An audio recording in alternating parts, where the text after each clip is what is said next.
These guys are ridiculous. These guys are ridiculous. Now, how about them damn Celtics? And we are back with another episode of How About Them Celtics. Sam and I are here recording on Saturday, July 28th. Don't worry, Sam did remind me what day it was before we started the recording. I didn't want you to go into cardiac arrest. Yeah, you're not right? in your home space. You might already be a little on edge. I even still picked up my phone when I was doing the intro because it's just like muscle memory now. I pick up my phone to look at the date. But I am not home. I'm down the Cape with my family for the week, so you'll be getting a different background of Jack. Jack has gone outside next little bit. Yeah, but except I'm now inside recording. Well, my family's at the beach because obviously we have to get the Celtics content for you. But that's what you want, anyways. This is true. No beach is a win in my book, so I am perfectly fine with that. Whatever you want to call it, that sacrifice, obviously. But we do have Celtic stuff today. Let's start with Joe Mazzulla talking about Grant Williams. Would you like to lead us off? You put this in the show sheet because I was driving most of today. Yeah. So after Jaylen Brown's press conference, Mazzulla had a little press gaggle talk to reporters, and he was asked about Grant Williams leaving the team. What? Gaggle. I like the word gaggle. It shot me off guard. That's what it's called. Like, no, I agree. I said a good word. Word. I just, it caught me off guard. Yeah. And so he had some stuff to say about Grant, most of it positive. He goes, yeah, I mean, anytime you get a guy and you have someone who's been with you for 3 or 4 years, I think it's the number one goal to leave better than you found, whether it's Grant as a player or their relationship. And I thought that Grant did a great job of that, and I'm excited for him to have an opportunity in Dallas doing what he does best. I wish him nothing but the best, and I appreciate also what he said, talking about Grant kind of saying Mazzulla's a good coach, whatever, not blaming him, not throwing him under the bus. Him and I, it's funny, floating into the role of being the head coach from being an assistant coach, there were a lot of relationships that I had. He was a guy that I was able to get really close with over my 3 years here, along with a few others. And so I'm just grateful to who he is as a person, and I'm excited for him as a player. This is a very interesting quote from Mazzulla because all this stuff came out about he didn't want to play Grant and guys had to fight him to play Grant. So they definitely have to hate each other, right? Because in Grant's appearance on Old Man and the Three, he goes back and forth with Redick, and he's asked about the difference between all the coaches he's played underneath as a Celtic. Yeah. He played under Brad, played under Ime, played under Joe. He clearly had a affinity towards Ime. Like he was pro Ime, loved the way Ime coached, always gassing him up on the pod. He was gassing up Ime, and he didn't have as much good things to say about Joe. So it's kind of just an awkward thing. I will say it does seem like Grant is the type of person who just gets along with people off the court. Like he just seems like a very personable guy. Like even if they might not have agreed with in the realm of like coaching philosophy and like play style and that stuff on the court. Cause like Grant Williams had his best season of his career under Ime Udoka. So like it makes sense that he would prefer that coaching style because that's where he thrived the most. And then obviously he didn't play a ton at the end of the year, or he played sporadically, I should say, more so at the end of the year with Joe. And so I understand why he would say that stuff on the JJ Redick pod and all that, but like throughout the course of his time in Boston, you could like, I doubt the reason Grant was in the doghouse with Mazzulla had a lot to do with their relationship off the court. Like maybe it was Joe Mazzulla wasn't a fan of some of the stuff that Grant did on the court, like, maybe driving closeouts and turning the ball over too much. Like maybe he saw that as hurting the offense a little bit too cool much. Spins, kicking the ball out of bounds. Yeah. The Siakam spins, but I feel like everybody who knew Grant in Boston liked him because that's really all you hear about it. For as much as Celtics Twitter shits on Grant, we'll call it space. They crap on Grant. They do that, but it's easy, like, and it's fun. Of course it's easy. But like everything you hear coming out of Boston is they loved Grant. Like Jayson Tatum warmed up with him before every game. Him and Marcus Smart would call out the plays. Exactly. You think Deuce felt uncomfortable around him? Dude, I think Deuce was just like messing with him. I think he thought it was fun. They would, help the team with the defensive plays and stuff.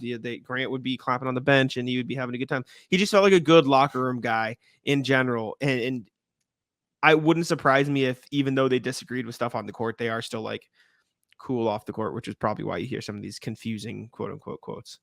I mean, Mazzulla, his coaching relationship with Grant is a clear reason why Grant left this team. Yeah. Which is fine. Yeah. Because they have the pieces to afford losing him for now. But he clearly cites that. He's like, listen, if I go play in Dallas, I have a better opportunity. And that's just the bottom line. Like, he wasn't getting the opportunity under Mazzulla. Like you said, at the end of the year, he was getting those DNPs. Granted, they were coming after. I think it came after, like, the free throw thing. And then he went on a stretch of not playing, or was it before that? I can't remember. Because I think, don't remember. You know what? I think it might have been before, because watching that Cavs game, we were watching it together in a room like this. He had a great game. You were excited because you were like, he's finally playing a great game. And it was the funniest thing I've ever seen, because he did play a great game and he ruined it just by missing those 2 free throws. And that became the story of the game, and they go on to lose. So I think it may have been before that, but regardless, Jayson Tatum and Jaylen Brown had to go to bat for him and be like, hey, play this guy. He's worth playing. So Mazzulla's coaching relationship with Grant, again, clearly a reason why he left town. And then the Porzingis thing was, of course, the nail in the coffin. Yeah, he played 44 minutes in the game before that against the Knicks. So he did play a lot before that. But in the game before that, he played 17. And then the one before that, he got his first DNP in 2 years. So like that was around the time where it's like, wait, what's happening to Grant Williams? Why isn't he playing? Why did he get a DNP? And then he does that. Came in the game late. He only played 16 minutes against Cleveland. Shot 4 or 5 from 3. And then 0 of 2 from the free throw line. And then after that, he played. Yeah. And then after that, he played 12 minutes against Portland. But I think that was just he played the fourth quarter because they killed Portland that night. And then he had a DNP, and then he played 8 minutes, did nothing. And then he played 26-15. So like then it started to get real sporadic. Tragic tale of Grant's end of time. Yeah, I know. Don't get me started. And in the playoffs, it was inconsistent too. I know. I could go on a whole rant. We don't need another Jack Grant rant. I've gone on too many. Well, the whole perspective on the Grant DNPs came from The Athletic, and it was like they tried to spin it to where Joe was just trying other things out because he trusted Grant to be ready when he's called on, so he wanted to give these other guys run. But then when the time came, when the games mattered, he still wasn't out there. He didn't play till Game 3 against Atlanta, right? Yeah. And then he sat out the rest of that series, I think. Didn't play a whole lot against Philly, and then he didn't play Game 1 against Miami, I want to say, and then get on in Game 2. I think His minutes were just a yo-yo throughout the whole thing. They played Pritchard in Game 1 against Miami. Yeah, Pritchard, Brogdon, Robb off the bench, I think it was.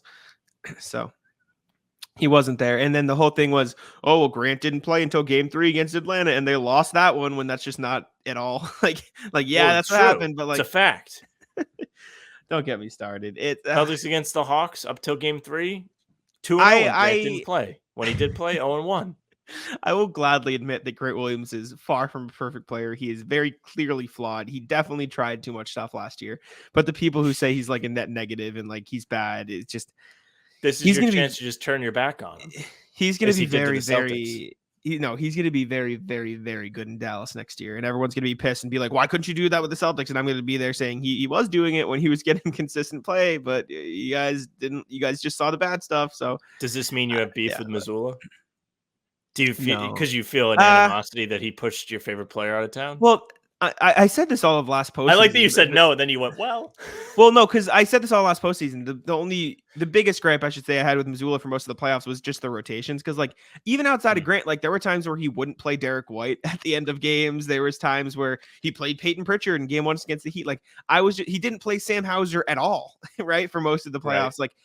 Like I mostly had a problem with his rotations, and Grant was definitely a part of that because it made no sense that he wasn't playing because you could tell he was very impactful. And even against the Miami thing, like we've talked about the Jimmy altercation a million times. If that doesn't show you he was the only dude who was trying, then I don't know what does. Like, isn't that amazing? Yeah. Eastern Conference Finals, one guy's trying, and it's obvious. Like you could literally point at it and be like, "Hey, look, he's like the only one that cared." And then everyone blames him. And everyone blames him. Then it was his fault, right? That they were losing. It was his fault for like a half hour, and then I calmed down. For you, no, but everyone else still blames him. I felt so bad, and I say every time we talk about this, I felt horrible for just dragging him out. Not that anybody cared at the time. Well, I did because you got mad at me for giving you the opposite take. I felt bad. Like I don't know. I was like, man, that sucks. Like he actually cared, and I was mean to him. It's not fair. I know. No, I know. I know what you're. Then I like looked in the mirror for like a little bit. I had to reflect. Oh man. All right. Next thing we have Jayson Tatum, Dwyane Wade talk here. Dwyane Wade was talking with Bobby Kravitsky, friend of the show, right? This was an interview with him. Oh, I didn't realize he's essentially on the show. I thought, yeah, right. I talk about it all the time. Bobby Krivitsky of Inside the Celtics. I thought this was an aggregation thing because Sam put together the show sheet while I was driving today. No. If you look at the article, it says Dwyane Wade, and then Bobby Krivitsky, So they're talking. Look at Bobby. Look at Bobby go. Shout out Bobby. But this is Dwyane Wade talking about Jayson Tatum. Should ask him if he was a dirty player. If you hurt Rondo on purpose. Sam will never get over it. Dwyane Wade, he's had a lot of times where he's been right there, and a lot of people like to talk about it like that's a bad thing. No, please give me a lot of opportunities of it. And hopefully for him, he's one of my favorite players in the NBA. He's one of my favorite people in the NBA to communicate with and talk with, to do anything with. And I want to see him get everything he wants from the game, but you've got to have patience with it as well. Your career doesn't look like someone else's. It just doesn't. I don't know. I'm not in that locker room with those guys. I don't know the relationship. I'm a fan. And so I don't necessarily have an answer for how it needs to change, but understand everything has to be aligned for you to win. You don't just win because you have talent. You don't just win because that's what you want to do. Everything has to align. You've got to be healthy at the right time. You've got to be making the shots at the right time. Like there are so many things that come into play for you to win a championship. And it's not being the best team. It's not just being the best player. And it's not just because, hey, I want it. A lot of people want it. And don't worry. I heard you laugh at you got to make the shots at the right time because that's a talent thing. Yikes. That is a talent thing. And they do need to make the shot. In fairness to Tatum, kind of did that. Game 6 against Philly, missed all the shots until it was time to make the shots. This is true. And then there's two more little things from Wade, and then we can talk about it. And so for those guys, as I said, he wants to see them win a title with Tatum and Brown. Yeah. Said continue to keep putting in the work, believing in something. Excuse me. And then said, once you get it, you'll know you worked for it. It's sacrifice, blah, blah, blah. I got to see these two young men host that trophy because they're two of my favorite players to watch.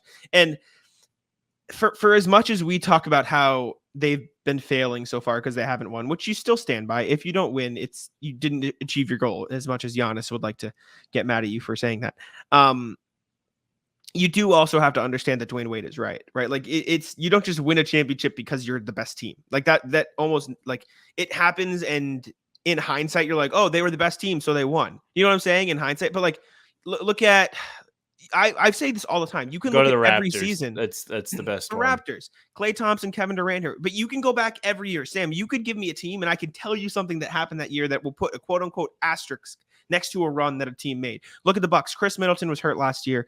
And then the Warriors, they didn't have to play the Suns because the Mavericks upset the Suns. Or you look at the Lakers bubble run. Bam Adebayo was hurt. And then Celtics had players hurt. So would the Heat have even been there? You know what I'm saying? Like there's something you can look at every single season that will quote. What about the KD Warriors?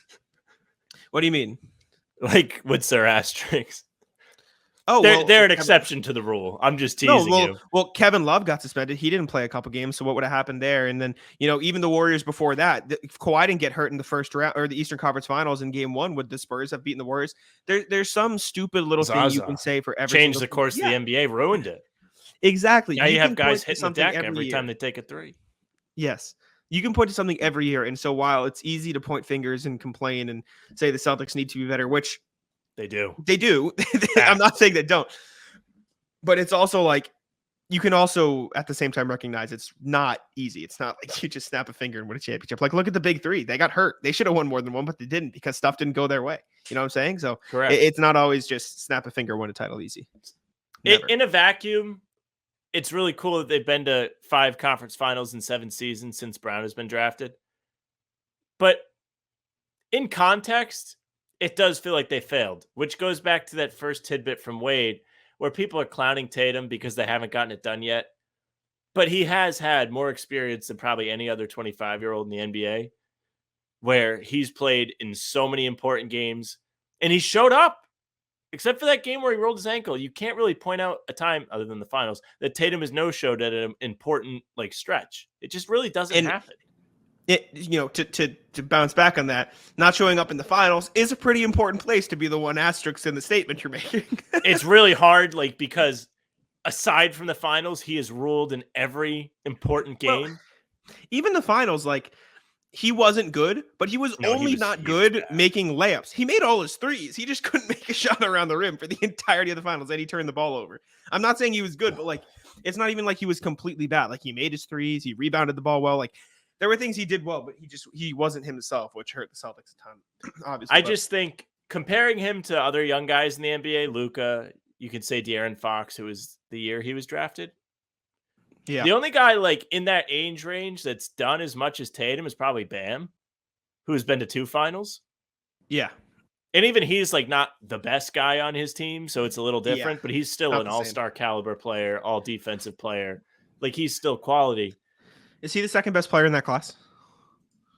The Tatum class? Let's see. Yeah. Tatum, Donovan Mitchell's probably better. Mitchell's better. Mitchell's better, yes.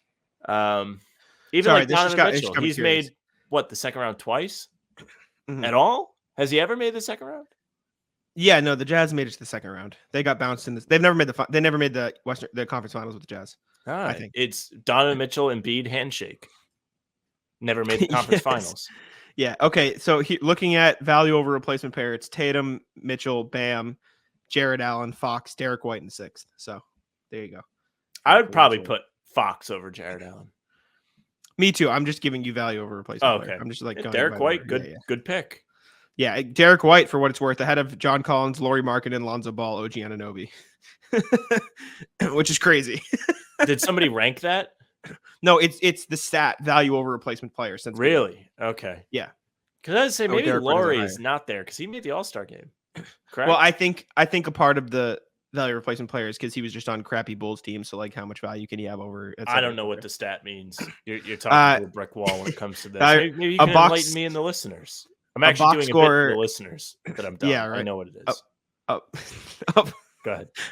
A box score estimate of the points per 100 team possessions that a player contributed above the replacement player, translated to an average team, prorated to an 82 game season. Fantastic. It's a lot of it's basically just sick. How much more valuable are you over? If you put a league average player in Tatum's place, how much more value would Tatum have than that average player? Gotcha. That's how I break it down in my head, at least. But regardless, back to Dwyane Wade. We got on a very large tangent there. Good, like cool that Wade seeing or likes Tatum that much, enjoys. Is he taking pity on them after they've lost the Heat for the second time in 4 years? Right. I saw some people on Twitter saying like, get him away, don't steal Jayson Tatum, don't recruit him to Miami. I really don't think Jayson Tatum's going anywhere unless they make a team in St. Louis.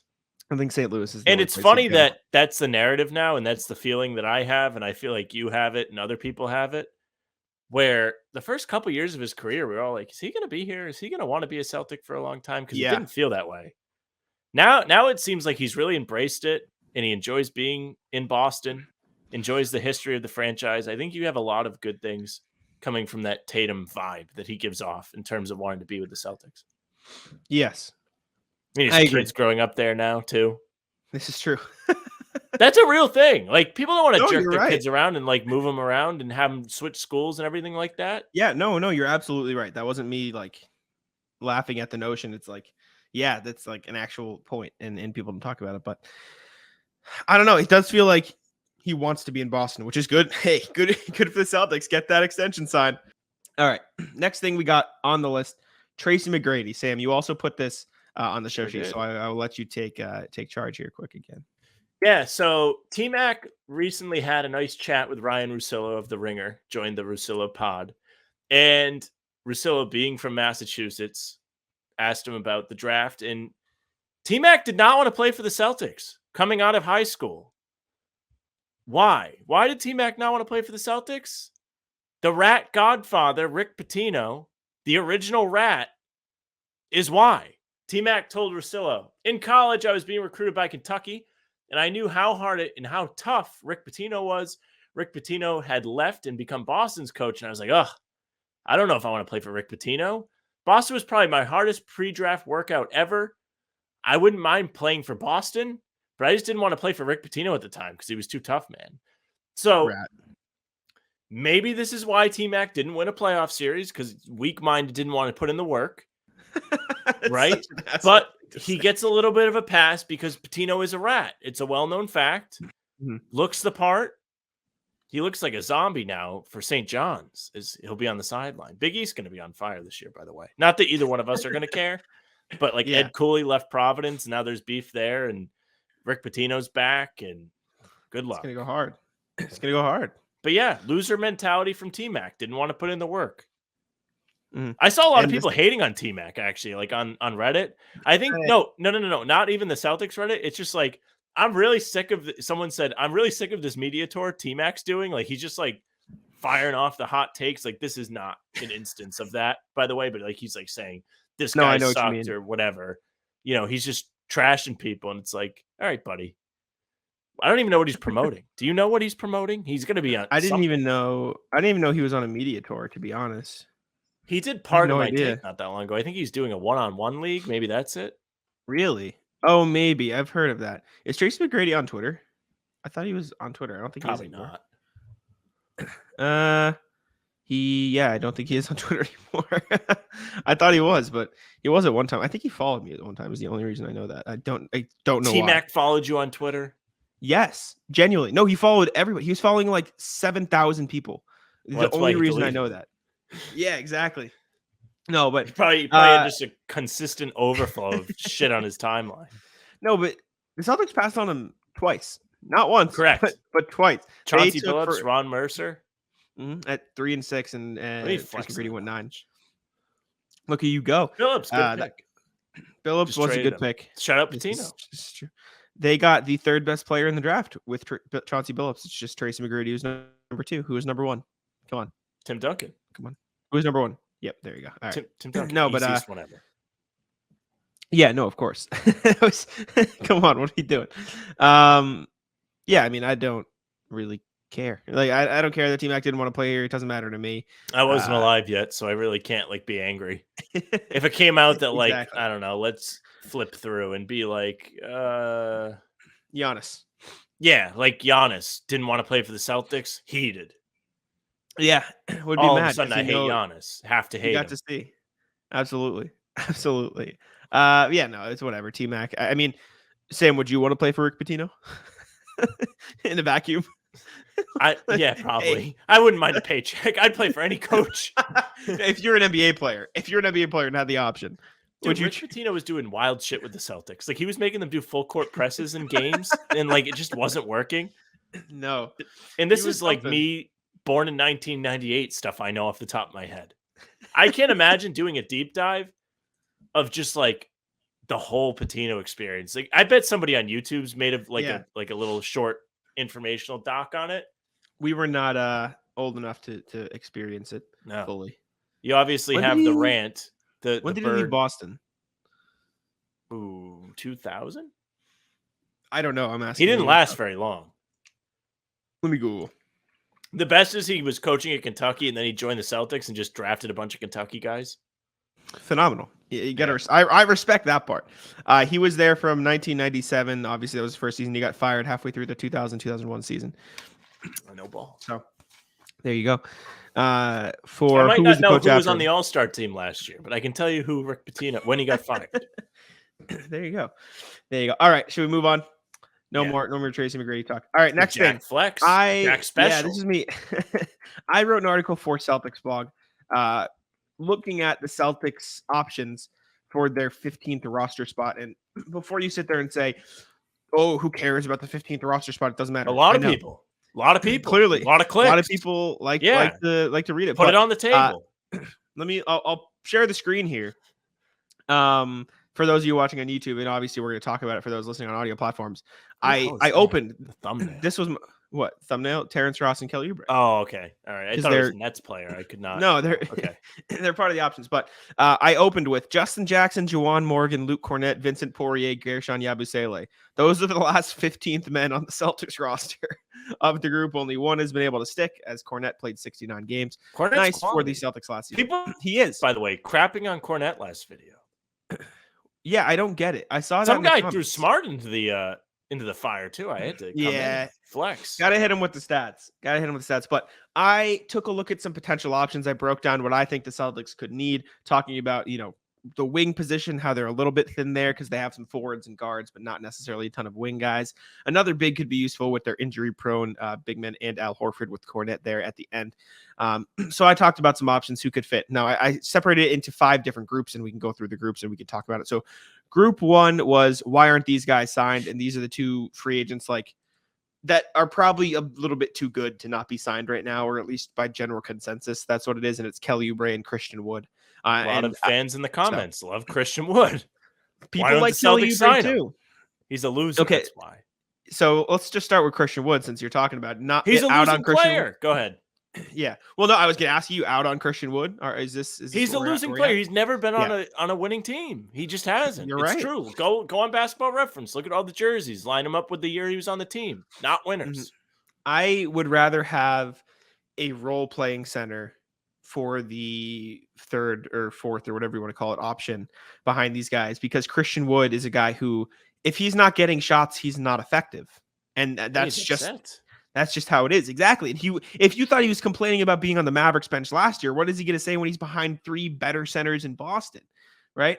So I don't think Christian Wood is a right fit in Boston. I think he would be a better fit in like a Miami or an LA Lakers, where You it's know like what the best part about Christian Wood's basketball references? Yeah. When you go down to the the points per game, there is no playoffs tab. So he's just never played in the playoffs. Again, losing player. Never been in the playoffs. But I think in like stats McGee. In a Miami or LA Lakers, there's at least like you could see how he could go find sign with the chances Lakers. there. Curse him. Yeah. No, you know what I'm saying? Like you could see how he could get minutes there. But I'm out on Christian Wood. Kelly Oubre I'd be a little bit more okay with, because he like hustles on defense. He's an energy guy. I just question if he's gonna run into the Marcus Morris role where he's just chucking every shot he takes. You know what I'm saying? Like he's almost too good to fit the 15th man spot. Does that make sense? Well, I think if the Celtics were to sign Kelly Oubre, he just wouldn't be the 15th man, and somebody else would have to slide back into that role. That's what I'm saying. But then at that point, who slides back? Like who would you rather slide back?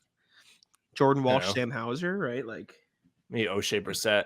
I don't know. Delano Banton. One of those type of guys, right? I guess. I just think he's a little bit too good. And I also think he's probably waiting for an MLE, because there's still some teams out there who still haven't used their MLE yet. And I feel like he'll just end up getting one of those by the season. Personally, Oubre is my favorite of the bunch that we've discussed on this show before. Okay defender. He could put the ball in the basket. He's had a couple inefficient down years in Charlotte, obviously because he's been asked to chuck. That's what I was going to say. I think if you put him around better players, he'll probably be more efficient. And he has the frame to defend. So I'd imagine, again, if you probably look at the Charlotte defensive stats, not going to be good because he probably didn't care. But if he's on a Celtics team where he's put in a position where he's on a winning team, it could make sense for him to actually be effective on the defensive end. Look how long he is in handsome. Look at that. Yeah, look at him go. Yeah, a lot of tattoos. He does. All right. So group 2 is legitimately intriguing options, and it is 3 players, and I have Trendon Watford, Terrence Davis, and Justice Winslow. These are guys who I think the Celtics should legitimately take a chance on, as the title entails. Trendon Watford is my 1-1. I think he is the guy the Celtics should absolutely sign.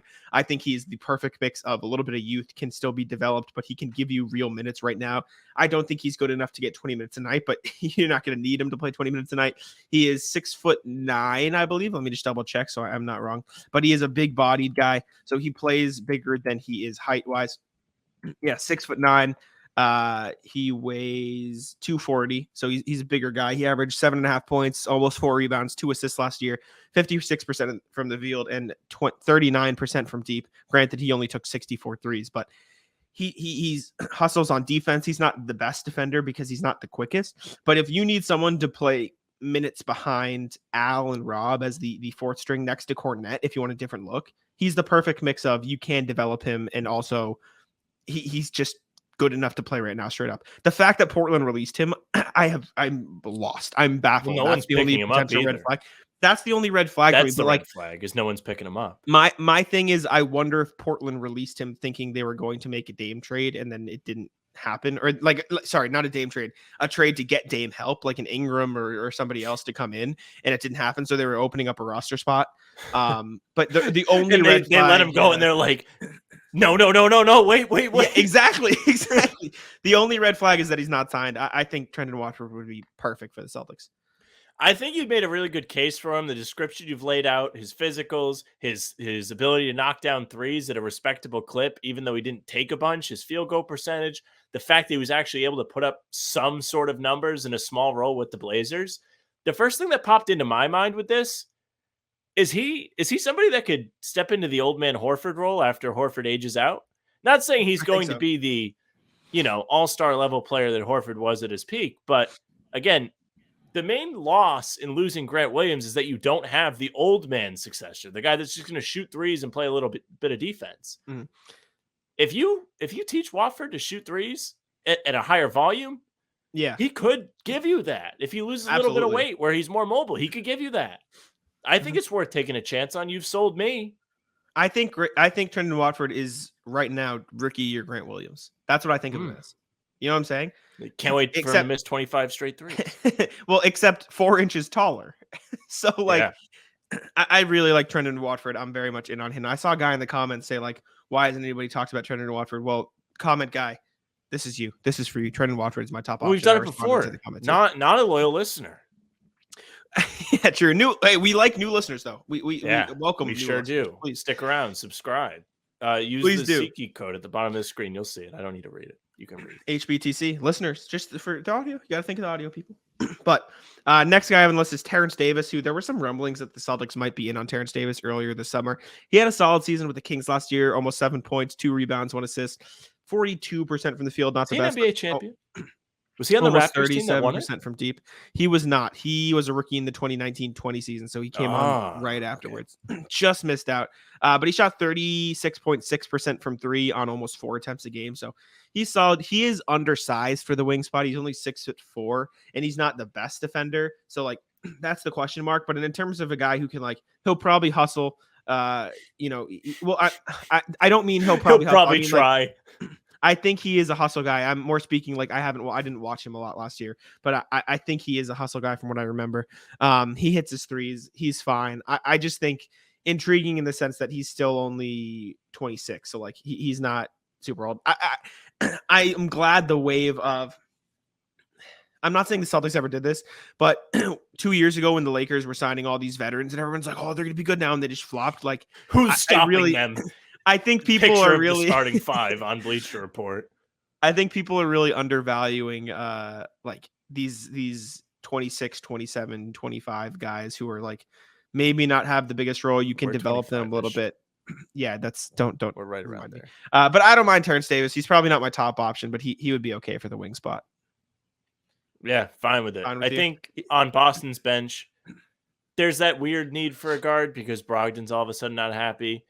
He's obviously not a point guard. He's not a playmaking guard, but no, he could fill almost the Derek White role when they were bringing White off the bench, maybe to play a little bit of defense in catch and shoot. Not the worst thing in the world. Yeah. And then there's Justice Winslow, who's probably my tier 2 right behind Trendon Watford. I think he's the perfect mix of, he's always been a solid defender in the league. That's always been one of his calling cards. He's 6'6", 222, so he's a bigger guy. He can guard the wing, and he's a decent playmaker. He only played 29 games for the Blazers last year, but 7 points, 5 rebounds, 3.5 assists. Those are some solid stats. Only 41% from the field and 31% from 3. That 3-point shot's always been the thing that's held him back. But if you're looking for a little bit of extra playmaking at the wing position, somebody who can defend, like, if you can get Justice Winslow to work on a shot a little bit, I really think he'd be a great 15th guy to give you a couple minutes here and there for the Celtics. If you could get Ben Simmons to work on his shot a little bit, he'd be a really great 15th guy for the Celtics. You know what? Fair. I would say Justice Winslow is maybe a little bit closer considering he shot 38% from 3 before. But no, I don't hate this. This is something we've discussed before, and it seems like a guy that's overdue to play for the Celtics. On draft night, Danny Ainge was trying to trade literally everybody to go get him from Miami, and they wouldn't do it. Thank God goodness. It didn't work. Yep. And why not? I mean, the only reason that it is why not is because they just signed Delano Banton, who seems to be the same player, except younger. And the injury concerns. The injuries are also an issue if he gets hurt too much. I mean, if you're giving him a minimum, though, it's not the biggest risk. Also true. Okay.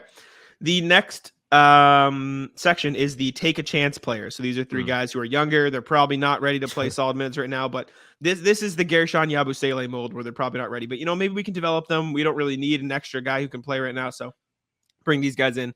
I have Hammy Diallo, Frank Ntilikina, and Udoka Azubuike. We'll start with Hammy Diallo. He's a guy that's popped up in some Bleacher Report articles as a potential chance. The biggest red flag with him, can't shoot the ball, but he is freakishly athletic, so he's super probably cool a solid dunks. defender. Super cool dunks. He won the dunk contest, as Sam reminded us last time we reacted to him. He is 6'5". He is a true wing. He's going to be 25 in a few days now, actually, from what I'm looking at on Basketball Reference. On what is it, July 31st? So almost happy birthday, Hammy Diallo. Happy birthday from HBTC to you. We wish it was our birthday so we could party too. Hey. He's our age. He's younger. Celtics can take a chance. Somebody please clip that in the comments. Sam saying just That's like the second clippable thing I've said on this pod. The other one's in the private chat. I'm not going to reveal it. I saw it. I saw the private chat. But yeah, thoughts on Hamid Diallo? It's like it's meh to me, to be honest. Yeah, can't shoot. See ya. That's the Celtics way, right? You can't huck up 23s a game. Don't need you. Next. Sure. Well, speaking of can't huck up threes, Frank Ntilikina is the other guy I put on here. This might be my favorite of the take a chance group. I don't think any of them are a perfect fit for the Celtics, but 6'4", great defender. And if there's anybody who can step up and play the wing and play some solid defense, it'll be Frank Ntilikina. Again, issue, can't shoot the ball. He played for Dallas this past year, shot 36% from the field, 25% from deep. Not good. However, the prior 3 years, he was showing a little bit of potential, 34% from three, shot 48% from three with New York the year prior to that, and then 32%. So he was trending upward before last year, but it kind of felt like last year was probably his last chance in the NBA. Again, that's why he is in the take a chance on him section. Would it be worth it to work on him on his three? Probably not, but like he has all of the other things you'd probably want from a guard like him. It's just that's the one glaring issue is so bad that it's like, I just thought it was intriguing enough to throw on the list. So Ntilikina is probably the biggest upside guy on this list. Like you said, he can play really good defense. If you can teach him to shoot, he can be effective. But one thing we haven't mentioned is he is French. So if he comes to the Celtics and is like, it rules here, and he tells maybe Wembanyama, maybe you get Wembanyama down the line. It's true. This is very true. Why not? Actually, he was born in Belgium, but yeah, but if you go on Basketball Reference, has a little French flag. Right? Okay. I thought so too. He was drafted out of France when he got picked. Okay, yes. I remember the French connection too, but I was weirded out when I saw Belgium on there. And then the last one was Udoka Azubuike in the Take a Chance players. We have a whole Obviously video played on it. Summer League. We did. Go watch. How the hell is this guy not on the roster? He rules. He does dunks. We went a little hard. And then he was slow. And that was the biggest thing I wrote here for Celtics blog. Just no foot speed. And if the Celtics can work on his foot speed and his positioning with him, he'd be fine. I think next to Luke Cornett on the bench there, backing up Rob. You throw in Luke if you need rim protection. You throw in Azubuike if you need super cool dunks. Fine with me. It's just a matter of, is he NBA ready right now? No, he's just not right now. But maybe you throw him in the G League. Maybe you sign a 15 spot and you throw him in the G League. Celtics do have a two-way spot left too, so that could be intriguing. See, I don't hate him for that. Two-way, yeah. I can't wait for your two-way article to drop. That's going to make you want to put your head in the microwave. You know what? You gave me a new topic, though. All right, Group 4. Anything left in the tank? Yeah, true.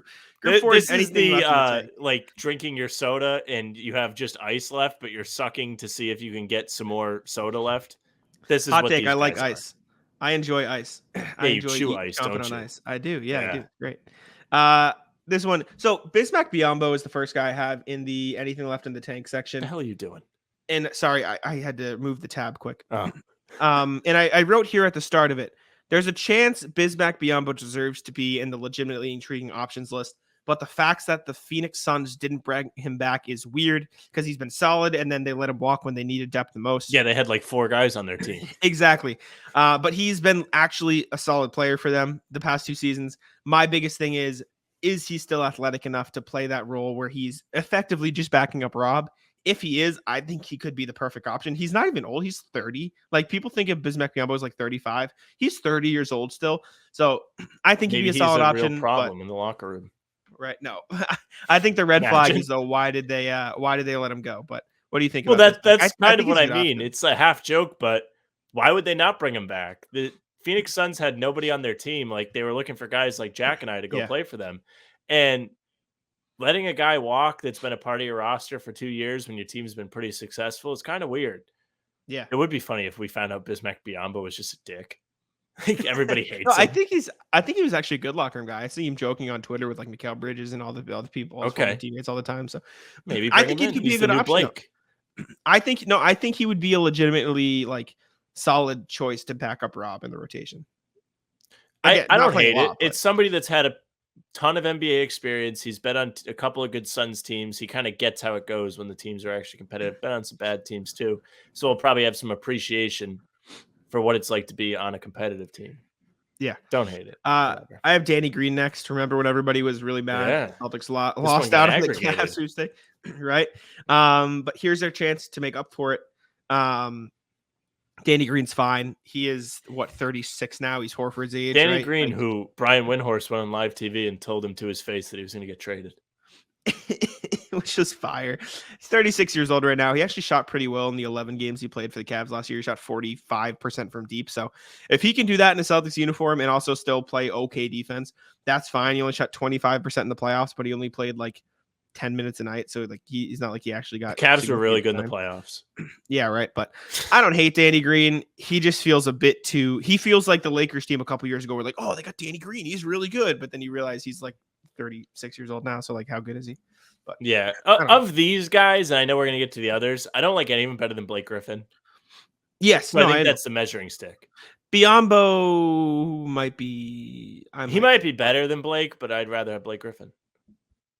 For sure, fair. I get it. Next one is JaMychal Green, which I'm surprised you don't like better than Blake.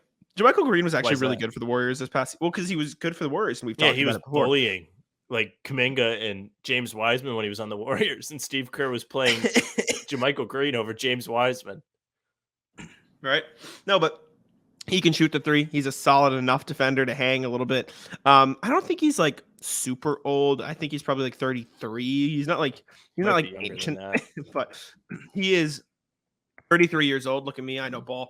No, he's solid though. I think he'd be an okay backup to play alongside Luke Cornett. I don't hate it. It's just kind of like if the Celtics signed JaMychal Green tomorrow, I'd be like, yeah, sure, whatever. You know what I'm saying?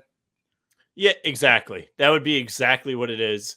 We would drop a reaction video and be like, cue up the highlights. Cue up the highlights. It's like him like rolling in a pick and roll and then catching and throwing a bounce pass to somebody. Yeah, right. All right. And then the last one in this section is Terrence Ross. Been connected to the Celtics for like every season since. Because he kills them every single time. Yeah. Yeah. So whatever. Like, sure. I wouldn't hate Terrence Ross, but like, again, just like JaMychal Green, whatever. It would be the kind of thing I think like the Danny Green mention where, oh, cool, they got Terrence Ross, and Terrence Ross would never play. Yes, exactly. And then people would be like, why the hell aren't they playing Terrence Ross? All right. The last section I have is the vibes guys. Two vibes guys. Obviously, Blake Griffin is one, and the other is Boban Marjanovic. Just vibes guys. Just two guys you throw at the end of the bench. You'd be like, they're cool, they're funny, they're gonna increase the vibes of the team. Blake Griffin, obviously, we've talked about a lot. There's some smoke saying like, I think he'll re-sign in September. They're just weighing their options, you know, blah, blah, blah, all the stuff about Blake Griffin potentially coming back. He actually played solid minutes for the Celtics when they needed to last year. So that's cool. And then Boban is just, I think Boban is fun. And so I threw him in here. And I think Boban will be cool. But yeah, what do you think? Do you like all these guys? Celtics? You know, that's what I'm saying. I swear I saw something earlier this summer on Twitter. I don't even know if it was like actual reporting, but I just swear I saw the words Boban and Celtics like mentioned in the same breath somewhere, and I don't know what it was. Maybe you had a deja vu memory that hasn't happened yet. Yeah, right. But I don't mind either of these guys. I'd love Blake back. I'd love Blake back. I would like to see them bring Blake Griffin back. He has a good relationship with all these guys. No other reason why. Just cool. Yeah, I agree. But yeah, that concludes my list. Sam, favorite from my list. Thoughts? Favorite from the list. I like Blake Griffin. I don't hate the Bismack Biyombo one. I like Trent Watford. And Kelly Oubre is an intriguing one to me as well. Fair. Yeah. I Trent Watford's my guy. I think that's probably the best in my opinion. I like Bismack too. He's cool. But past that, it's like a bunch of. I think Watford is the Winslow. best investment. Yes, I agree. And I don't hate Justice Winslow either. But all right. That can conclude that. We have one more small piece of Celtics news before we jump into the NBA. Al Horford is going to play with the Dominican Republic team this summer at, I believe it's the FIBA World Cup, right? That's where he's playing at. Yeah, he's something. Yes. Yeah, he's playing in the FIBA World Cup for the Dominican Republic this summer. There's a chance he still opts out, but he's been named to the extended roster. So like, he's not definitely going to play. I wanted to put this on because like, if I'm Al Horford, like why? Like, just Yeah. for what? Like, maybe it's cool. I didn't I even don't know care how when you he's put it playing. on. I was like, why do we care about this? And you were like, well, what if he hurts himself? And I was like, shit, what if he hurts himself? Exactly. Like Gallinari, and there are some other, like, there's plenty of other NBA players on the team. Like, looking down the list, Chris Duarte's on the team, LJ Figueroa, he's a summer league guy, Lester Quinones, Karl Anthony Towns, the biggest one, obviously. So it's like there are other NBA players on the roster. But if I'm Al Horford, the risk reward here is, I don't know. And I'm never gonna say like, please don't play, like that's selfish or whatever, because like they just want to hoop. We talked about this with Tatum, right? Like these guys just want to play Well, it's basketball. still different when you're 38. Also true. Every time we talk about Al Horford, we just add 1 year. Like he's 39, guys. Like Yeah.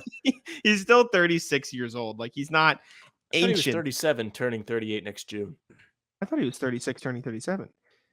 He is Next 37, June. turning 38. Yeah. You're right. Wow. Okay, so he's 37. He's got playing like in a this year World Cup, before he's whatever. 38. He just turned 37.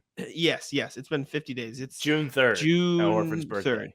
Thank you. But yeah, like it's whatever. I am just concerned, knock on wood, Gallinari gave me bad flashbacks from last summer. So I think we're in a spot where we're like, does Al Horford really need to play extra basketball games? And if Gallinari was healthy, maybe the Celtics win the finals. So really, yeah, Mickey Mouse from Denver. I was like, who won the title?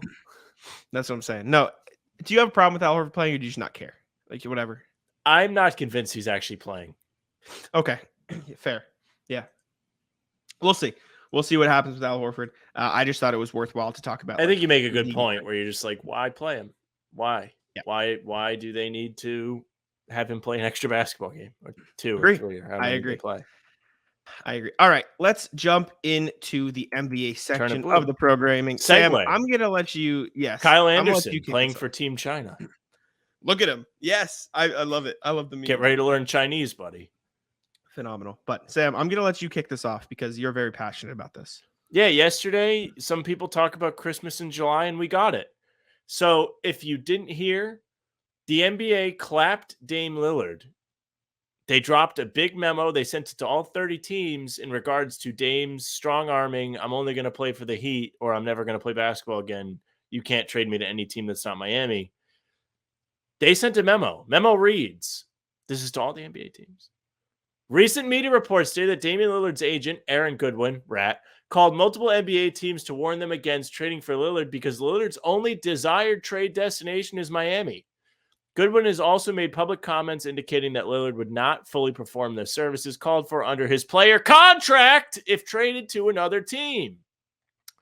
The NBA says, we interviewed Goodwin and Lillard and also spoke to several NBA teams to whom Goodwin spoke. Goodwin denied stating or indicating to any team that Lillard would refuse to play for them.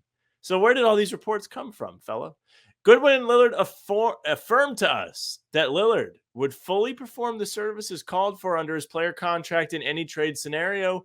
The relevant teams provided descriptions of their communications with Goodwin that were mostly, though not entirely, consistent with Goodwin's statements to us. We have advised Goodwin and Lillard that any future comments made privately to teams or publicly suggesting Lillard will not fully perform the services called for under his player contract in the event of a trade will subject Lillard to discipline by the NBA. We have also advised the Players Association that any similar comments by players or their agents will be subject to discipline going forward. So, Damian Lillard has ruined trade requests for everybody. One guy ruined it for everyone. He took it a step too far. He took it a few bridges too far. Like, and everyone's saying like, Anthony Davis did the same thing. Was the Anthony, and maybe I don't remember Anthony Davis years ago. Dad. Yeah. Was Anthony Davis's agent publicly saying Lakers or nothing? Am I crazy, or was it? I don't remember. If it was, all I remember is his dad saying the Celtics are the devil. My son will never play for the Celtics. And look what they did to Isaiah Thomas. If it wasn't this egregious, because in the case of Anthony Davis, it wasn't, he's not going to play for you. It's he's just going to leave in free agency a year later. For Dame, who was under contract for a long while, making a lot of money that perhaps he should not be making at the end. I think the nail in the coffin was Aaron Goodwin saying he's not going to play if you trade for him. Like, what is wrong with you? Aaron like, Goodwin, how is that Dame's never going to play for your team. NBA comes back with memo. Aaron Goodwin, I never would say such a thing. We're all trying to find the guy who did this. Let me ask you this though. Does this change anything? I I don't know. I think it does a little bit because he's under contract for so long. So if he does get traded somewhere he doesn't want to, it's been laid out and made clear that you can't screw around anymore and you're going to get disciplined. Mm-hmm. I don't know if it necessarily changes that Miami's the favorite to get him. But if I'm another team, I'm probably less scared to trade for him because if he tries anything, you're probably going to get helped out. Sure. Yeah. Okay. But then there What do you also think? is still I think it changes a little, like you said. I just still think you have to account for it. And I'm not saying it's right, but like I'm still a little hesitant because I know internally he probably doesn't want to be there. So is he giving his 100% every night? Is he like? There's always in the back of your head He the can little always get like, fat. This is true. He could just get out of shape, but I don't know. And also, what other team would want to do it? Right? Like with a better package. Well, you than Miami. floated Utah, and that's not the craziest one ever. It really I don't think isn't. Utah's crazy. I They think just New moved Orleans. for Collins. They have Marketed still. They were think New Orleans okay is last year when they actually tried. Minnesota, I think New Orleans is all right. New Orleans. I would hate New Orleans. If I'm Portland, I want either a young wing or a young big man on their early contract. I don't want a lot of money if I'm Portland. I want to avoid going deep. So I don't want like a Zion. I don't want like a hero even. I don't even want, you know what I'm saying? That's probably why they don't want Well, Tyler the problem Hero. is the matching salary. I don't know if every team is handcuffed to where they would have to match the incoming salary from Dame or they could just eat it. I'd want shorter term contracts. Expirings. Okay. Exactly. So if I'm like, it's tough. If I'm like the Magic and I really wanted to push a little bit, John Isaac has 2 years left on his deal. Markelle Fultz has 1 year left on his deal. Gary Harris has 1 year left on his Fultz deal. fire player. Picks. And then you could do like, oh, maybe we'll give you Jalen Suggs too if you want to add another wing. Maybe we'll give you, like a Chuma Okeke so you can have an extra wing player, or Jet Howard, our rookie. Like if I'm them, maybe you want to take a chance. I don't think the Magic should do that because that would handicap them a little bit too much in my opinion. OKC could do it really if they wanted to. They could. They could make shove. a push. They could be like, pick from our farm of guys. Dame can play If I'm next them to though, Shea. if I'm them, I just wait 2 years and be nasty anyways though. If I'm them, I'm not going all in on this guy. This is not the guy. I agree. But like, call me crazy, Milwaukee. I don't think they will. But like, hey, Well, they don't have anybody that fits your asking price of a young guy. That's not also on a right. Big deal. But could you do a 3-team deal? Would you trade Drew Holiday for Damian Lillard? If I'm them, no. I agree, but that's an option. It's there. Just because you've seen the formula work with Holiday. If you're Milwaukee, it's a big. If it's not broke, don't fix it. Sure, that's fine. Tobias Harris and stuff. If I'm Philly, I'm in on that. I don't know if I don't have the picks though. I'd rather take Miami's deal at that point. I think definitely Brooklyn. Tobias this Harris. opens the door for Brooklyn. We didn't talk about that. This opens the door for Brooklyn. I think. Yeah. Right. Think about it. Ben Simmons has 2 years left on his deal. You can get a and he's all the way back. Not to tease. Mm-hmm. That's true. So Ben Simmons, Cam Thomas, and then whatever matching salary, like a Royce O'Neal on an expiring, and like 3 of Phoenix's picks. Would you rather have that than Miami's trade offer? Picks are gonna bang. That's what I'm saying. Would you rather have that than Miami's offer? Yeah, Miami's offer sucks. And Miami Heat beat reporters are getting all pissed at this. They're like, no team gets vetoed as much as the Heat. They're colluding against the Heat. Well, maybe if Lillard wasn't being a whiny prick and being like, I'm only going to play for this team, and you're going to get a free guy, nobody would care. But that's the case. Everyone's like, why does Miami get to get him for free? Because he's whiny. And the answer is they don't. If you roll out, let me ask you this. You roll out Damian Lillard, Mikal Bridges, Cam Johnson, Dorian Finney-Smith, Nick Claxton. Where are they in the East? It's a competitive team. It's probably that's a 4th or 5th in the East. That's a top 6 team. I think they're probably I think they're on par with the 76ers and Knicks next year. Yeah. I don't think that's that crazy. That's a really good team. That's a really good team. And they have who are they giving up in that situation? Oh, you said the picks. Ben Simmons picks Cam Thomas and Royce O'Neal, yeah. And they have the flexibility and the ability contracts to be competitive for years too, because like Dame's on a not great contract, but like he's locked in. Contract is I know, but Mikal Bridges' contract is sick. It's awesome. And as much as Cam Johnson might have gotten a bit overpaid, like that's still a solid contract for a guy who's probably gonna put up like 18 points a night for you. Nick Claxton, on a solid Yes, contract still. He'll probably have to get quality player. extended too, but he's a good player. You'd still have Spencer Dinwiddie off the bench. I haven't talked about their bench. Spencer Dinwiddie would still be off the bench. You'd still have Kyle the rookies Kuzma that you ended brought in. Spencer Dinwiddie.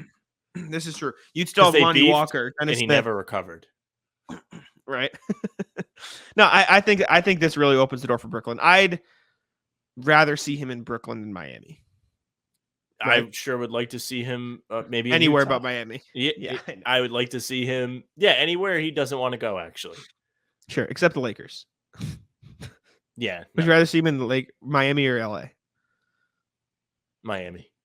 Really? Miami? I don't know. The only reason it's an I don't know is because I just don't want him to get his way after all of this. That's why. No, I understand that.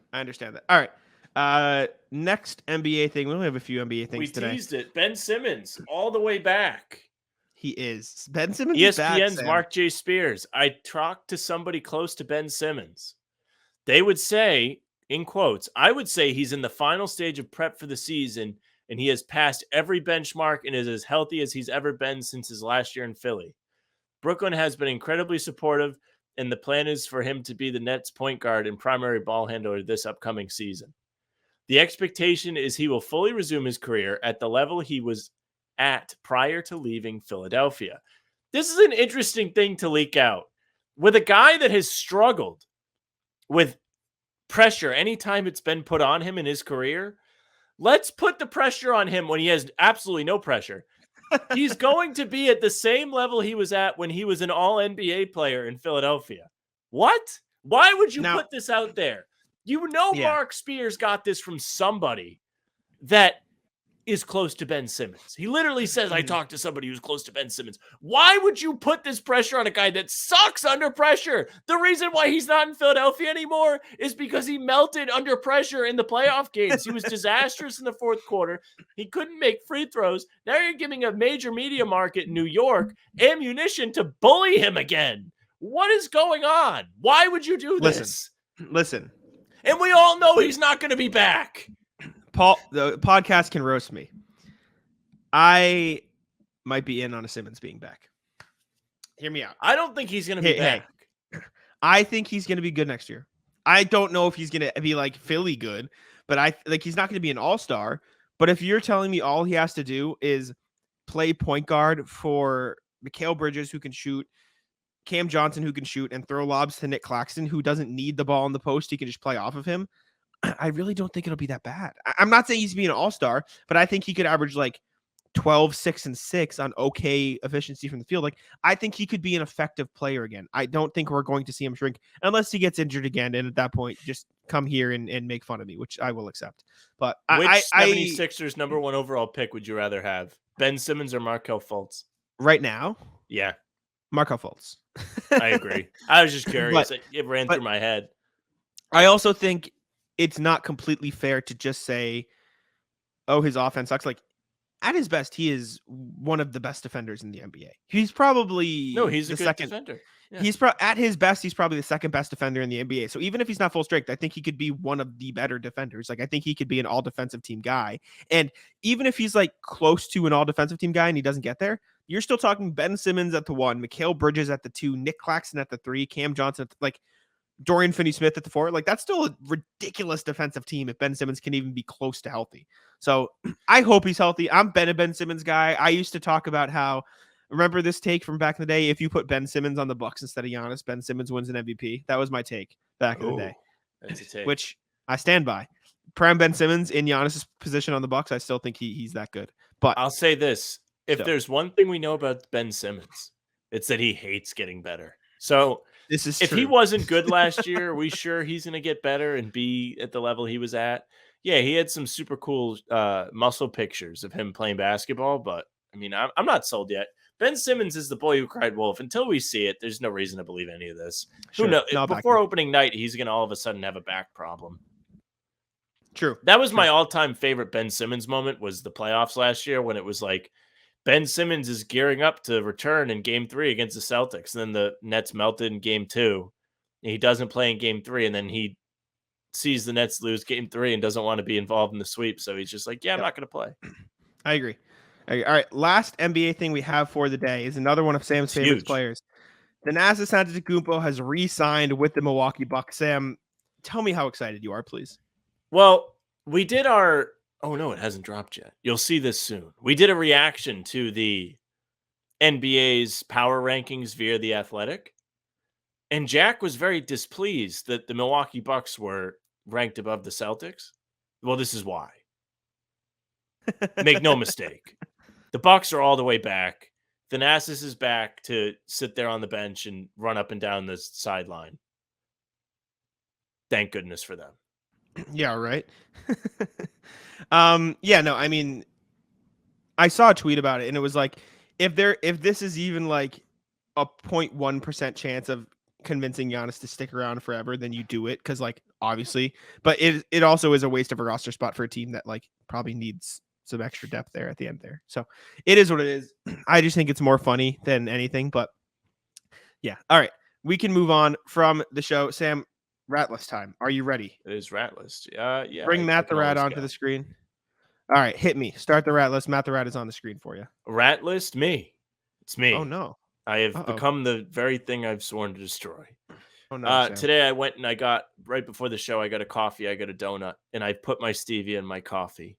And I go to put the straw in the coffee thing, and I spilled the coffee all over the coffee shop. Oh, and I felt terrible. They were very nice. They refilled it for me. Did you clean it up? Yeah, I did. I cleaned as much as I could. I cleaned off of course. I couldn't clean the floor. You have to. You have to. Yes, of course. I respect it. I felt terrible. It was That's a disaster. No, yeah, that's brutal. Ratless motorcycles. I was driving down the Cape to the Cape today, and motorcycles do this thing where they don't think the rules apply to them.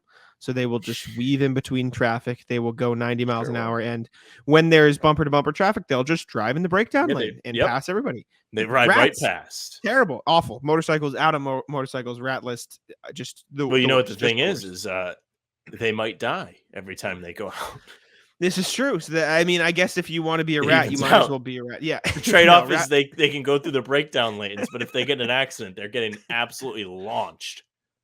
This is true. Ratless motorcycles, out on motorcycles.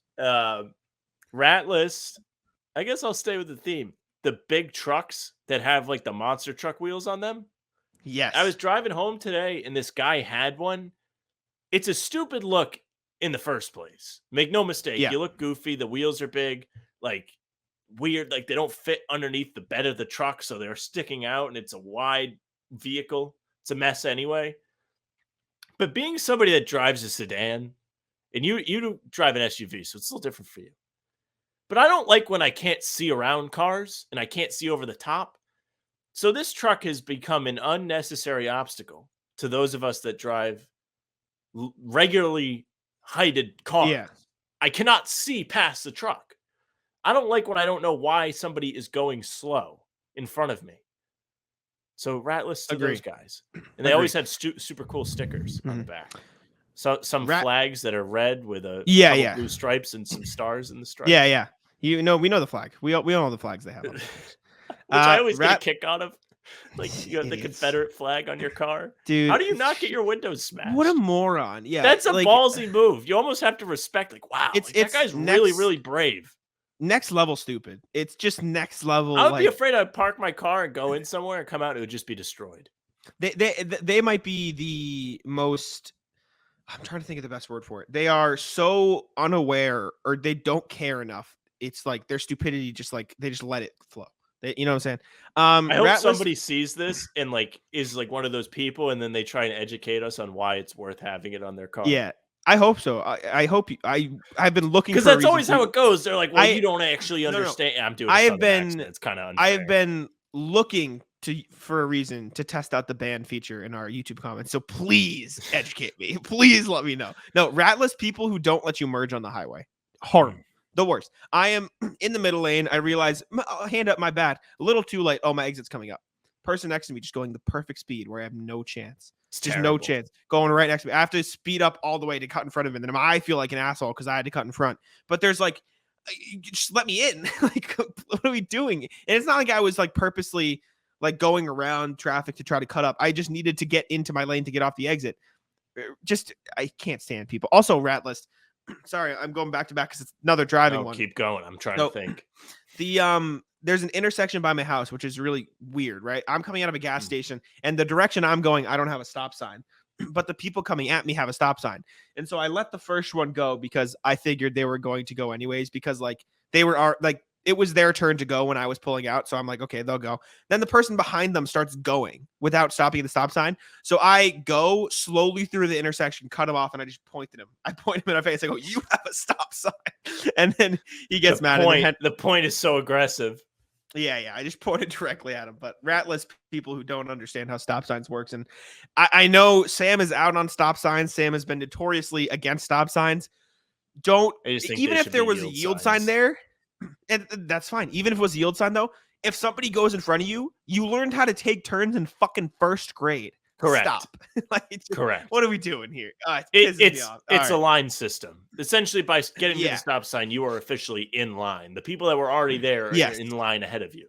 And then you go around in a circle and you let people go. Rat list. Yes. I don't have any more.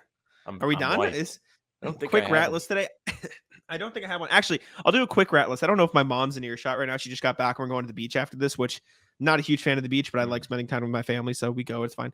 We're going to eat pizza at the beach. And we've talked about this on the show. Eating at the beach is a rat list. I'm sorry. Disaster. I don't know if my mom can hear me right now. To just inhale sand. I am going to do everything in my power not to eat sand, but I guarantee you next time we record, I will tell you about how I ate sand. But yeah, that's all I got. That's all I got for today. We appreciate you guys tuning in. Obviously, you're going to be getting a new. We owe you a stream soon for the 1,000 subscribers. So we also owe you keep merch. Your eyes out for that. We also owe you merch. We'll have it. This kind of snuck up on us. We weren't really. I mean, like it didn't sneak up on us, but it just came at us faster than we probably thought it would. We were planning for beginning of next season. That was my plan at least. We'd do like a big celebration. Thank you guys for tuning in. Make sure to subscribe to How About Them Celtics. Join over 1,080 others, I think, at this point, which is kind of crazy. Thank you. Thank you very much. Subscribe to How About Them Celtics. Leave us 5 stars on Apple and Spotify and leave a comment on YouTube. Always my favorite part of the day. And I will let Sam take us home.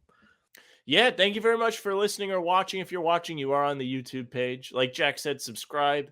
Join over 1,080 others. Hit the notification bell so you don't miss any of our daily uploads. We have been grinding this summer, and you don't want to miss any of it. People have been enjoying it. You can also leave a like, comment, tell us what you think, educate us on the Confederate flag. You can also find us on Apple and Spotify on the streaming platforms there. Leave us Get ready to get banned, Bunny. Get ready to get banned, Bunny. Hear him out. God. Hear him out, right? No. Yeah, leave us a nice 5-star rating on the streaming platforms there. Also, social media at How About Them C's, Twitter, Instagram, and TikTok. We are coming at you with the shorts just about every day. Some fun content, little minute-long clips, whatever they may be. They're pretty good. I enjoy them. Jack's been doing a great job with them. They will be on those platforms. Facebook, you can find us there as well. Almost daily. Yeah, I said almost. Okay, good. Yeah, just the name of the podcast on Facebook. You'll get any live stream we do there. So if we do the 1,000 subscriber thing, it'll be there, as well as YouTube. You can follow Jack on Twitter at JackSimoneNBA. You can follow me at Sam LaFrance NBA. That's it for us. Bye. Tic-tac-toe.